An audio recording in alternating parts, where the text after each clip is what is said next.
সম্মানিত দর্শক, আশা করি সবাই ভালো আছেন। দেশ এবং দেশের বাইরে থেকে যে যেখান থেকে আমার এই ভিডিওটি দেখছেন, সবাইকে শুভেচ্ছা জানাচ্ছি। একই সঙ্গে যারা ইতিপূর্বে আমার ভিডিও দেখেছেন, আমার চ্যানেলে ভিডিও দেখেছেন, লাইক দিয়েছেন, শেয়ার করেছেন এবং কমেন্টস করেছেন, সাবস্ক্রাইব হয়েছেন যারা, তাদেরকেও আমি আমার পক্ষ থেকে জানাই আন্তরিক কৃতজ্ঞতা। আশা করি পরবর্তী সময়েও আপনারা আপনাদের এই সহমর্মিতা, সহযোগিতা, একই সঙ্গে আমার এই আইন থেকে কিছু শেখার আগ্রহ অব্যাহত থাকবে আপনাদের। আমি চেষ্টা করব আপনাদেরকে নতুন নতুন কিছু তথ্য, আইন বিষয়ক তথ্য জানাতে।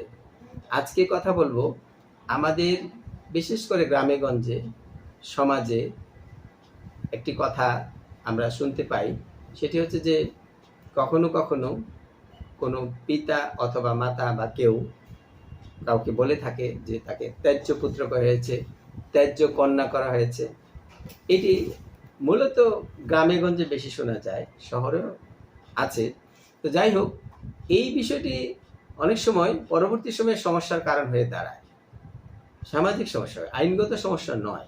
কীরকম? কখনো যদি কোনো ছেলে বা মেয়ে পিতা বা মাতার অথবা অভিভাবকের অবাধ্য হয়ে কোনো কাজ করেন, বিয়ে শাদী করে ফেলেন, বা অন্য কোনো কাজ, যদি এমন কোনো সামাজিক বা নৈতিক অপরাধ বা অন্যায় করে থাকেন, তখন অভিভাবক বিরক্ত হয়ে তারা তাদের পক্ষ থেকে একটি শাস্তিমূলক ব্যবস্থা হিসাবে এই ঘোষণাটি দিয়ে থাকেন। আমরা এটা অনেক সময় শুনে থাকি যে তোমাকে ত্যায্য করা হলো। এটার মানে ভুল বুঝাবুঝির ক্ষেত্রে যেটা হয়ে থাকে, অনেকে মনে করে যে ত্যায্য হচ্ছে এই যে এই অভিভাবকের মৃত্যুর পর তার যে সম্পত্তি আছে সেই সম্পত্তি থেকে তাকে বঞ্চিত করা হয়েছে। দেখা যায় জীবিত অবস্থায় তাকে হয়তো বা তার সম্পত্তিতে ব্যবহার ভোগের ক্ষেত্রে সুযোগ দেয় না, কিন্তু তারা মনে করে যে জীবিত এবং মৃত বা পরবর্তী সময়ে এই সম্পত্তি থেকে সে বঞ্চিত।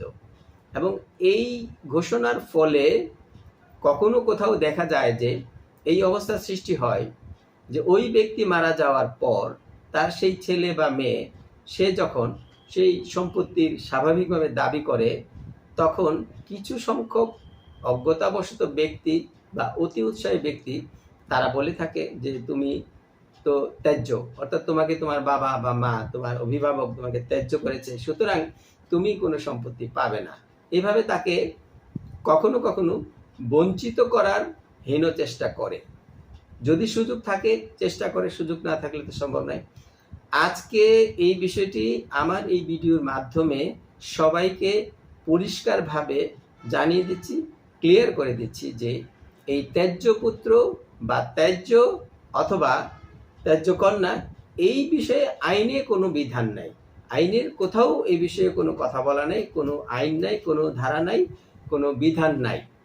এটি শুধু একটি প্রচলিত শব্দ, প্রচলিত আচার আচরণ, প্রচলিত ধারা বিষয়, কিন্তু আইনের সাথে এর কোনো সম্পর্ক নাই, এর কোনো ফলাফল, এর কোনো আইনগত ফলাফল নেই। অর্থাৎ কোনো ব্যক্তির এই ঘোষণার ফলে তার বৈধ ওয়ারিশ কখনোই তার সম্পদ থেকে বঞ্চিত হবেন না।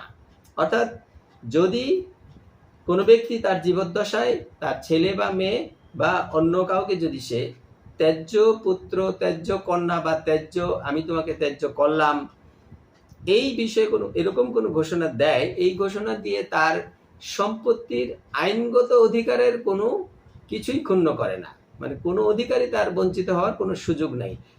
একদম সন্দেহাতীতভাবে তিনি তার পিতা বা মাতার, অর্থাৎ যিনি তাকে ত্যায্য ঘোষণা করেছিলেন, তার ওয়ারিশ, অর্থাৎ তিনি মারা যাওয়ার পর সেই সম্পত্তি একজন ওয়ারিশ হিসাবে, ফারাইস হিসাবে যতটুকু পাওয়ার ঠিক ততটুকুই পাবেন।